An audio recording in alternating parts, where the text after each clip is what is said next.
With the release of Dragon Ball Super episode 127, Jiren's backstory was revealed. We have been waiting for any sign of recollection from Jiren from the very first time we saw him. I'm so glad they chose to show us a glimpse of his past. Before episode 127, Jiren for me was a flat bland character. He just didn't live up to my expectations in terms of characterization. Now in terms of strength, that is a whole different story. As you already know, Jiren is mighty powerful and probably one of the most powerful entities in the Dragon Ball universe. So let's move on to analyzing the backstory. So right from the start, the way that they transitioned to the backstory with Belmont hyping it up and the Goku Black Arc team in the background, it was done pretty well. Then the backstory starts and switches to a more emotional theme showing Jiren running to what one might speculate to be his village. He finds out that his village got attacked and goes towards his house, and he finds someone killing his parents right before his eyes.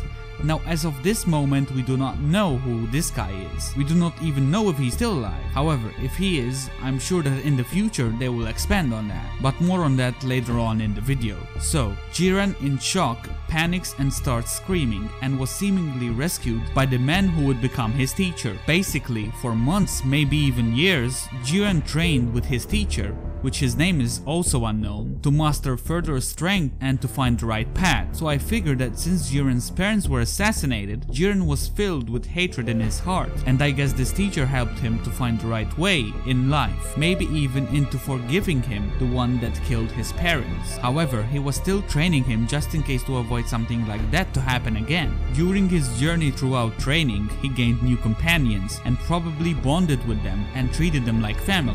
But the evildoer returned, and even though Jiren fought with his new companions, the enemy was too strong, and one by one they were slaughtered. Now, during the scene where we see his companions die, there is a scene where his master is sacrificing himself to save Jiren. This scene is probably a reference to Piccolo's sacrifice to save Gohan during the Saiyan arc back in Dragon Ball Z. I just thought that it was a really nice reference to have. After the massacre that Jiren experienced, his will was still intact and he attempted to rise again, but none of the surviving students would stand with him. Now in this scene, I believe that what they are trying to interpret is that Jiren, even as a kid, was no ordinary guy. The surviving students represent ordinary people, which makes sense, since ordinary people normally lose a lot of willpower if they have seen something like that before their eyes. However, Jiren stands tall, even after what he suffered twice now. He still wants to stand up and fight. It's amazing how a single frame can display so much information if you really look into it. So in doing so, Jiren was left alone, and there actually might be a possibility that Jiren has gone mad during this time. He was abandoned by those he trusted, those he ate with, those he shared stories with. He was a lone, traveling human with nothing more than the ambition to kill the evildoer.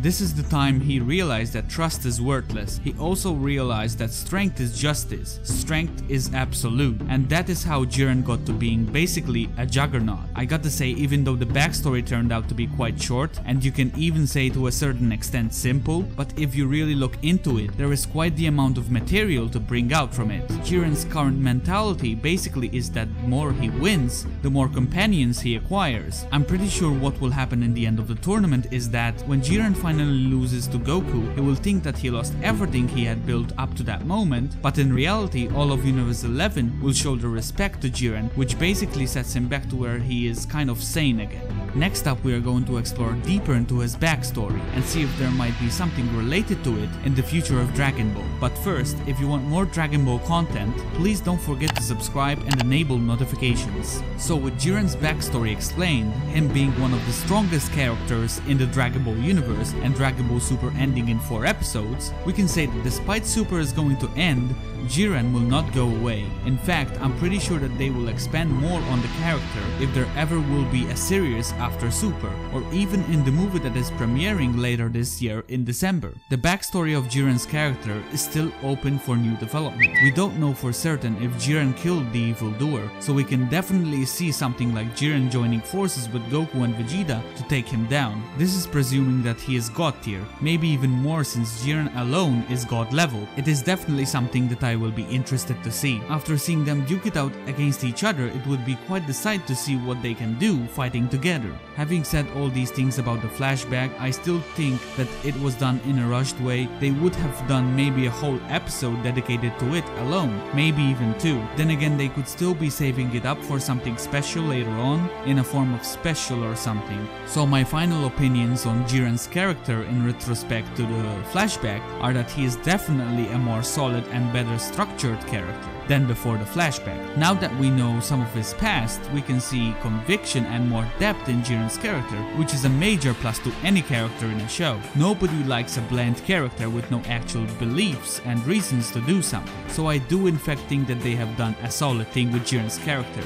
and setting him up for future events if there ever will be. Since Super is ending, we have to lower our expectations at the moment, since we will probably not see anything related to Jiren's past during these last 4 episodes. We can only hope that we see something in the movie, or maybe if there ever will be, during a new series that will continue the Dragon Ball franchise. With that being said, that has been my analysis on Jiren's backstory. If you like any of what I've said, don't forget to leave a like and subscribe with notifications on if you want more Dragon Ball content. It's been Nightmare King, thanks for watching, see you on the next one.